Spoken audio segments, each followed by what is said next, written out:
Hello, my name is Jacqueline Wostrel. I'm a Public Relations and Gender Studies junior at the University of Houston. In this video, I'll be comparing and contrasting Mexican and United States cultures. I will also be focusing on their differences as collectivist and individualist cultures, concepts of time and space, and how these ideas contribute to their relationships within each culture. I will be talking about these ideas using research from Ned Crouch and Edward Hall. Before I dive into the cultural differences, I'm going to briefly go over geographical relations of these two countries. You may have noticed that I switched my reference from the United States to America. The United States and Mexico are on the same continent, but very rarely will one hear a Mexican citizen be called an American, though they are in South America and the United States is in North America. Mexico also borders the southwestern United States.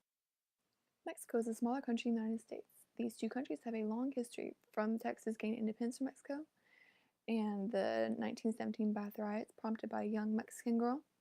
There is much tension between these two countries. The continuance of tension between these two countries is prompted by the removal of DACA in 2018, along with talk about building a wall in the US-Mexico. As I stated previously, I'll be talking about how Mexico is a collectivist culture that runs on basis of polychronic time. It's also a relationship that's process-focused as opposed to the United States being goal-focused. So what does all of this mean? Mexican culture is a collectivist culture. This means that there is a focus on the good of the group as a whole. This focus on the good of a group is present in many South American and Eastern cultures. There's less focus on individuality, though people still display personality variations. When addressing issues, there is much focus on creating a harmonious environment. To be comfortable within a place, such as a party, as more people show up, more comfort will be given to the people at that party. When at a beach, a Mexican will go sit where the people are. In a parking lot, a Mexican will park where other cars are. Of course, these are all generalizations, but they apply to the culture as a whole.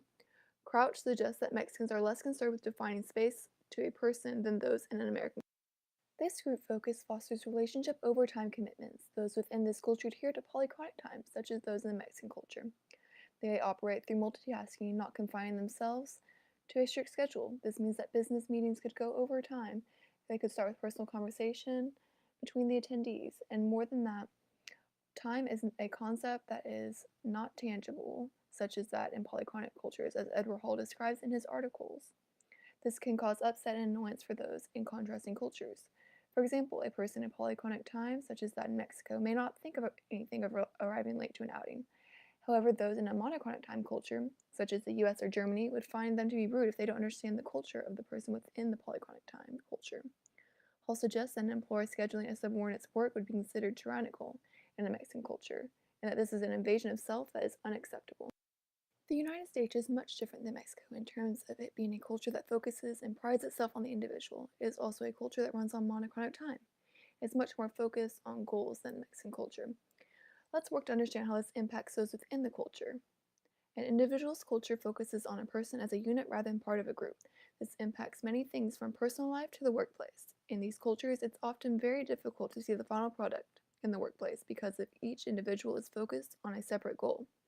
Those individuals are hyper-aware of their task. This is a short-term, goal-oriented culture.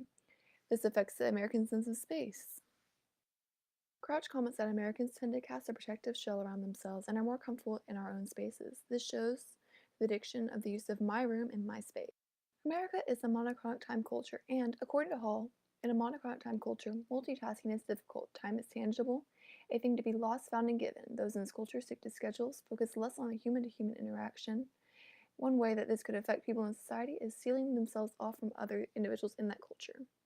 As a task-oriented culture, checklists and goals are important, but because of this level of task orientation, organizations are often hard-pressed to recognize the humanity in its members, comments Edward Hall.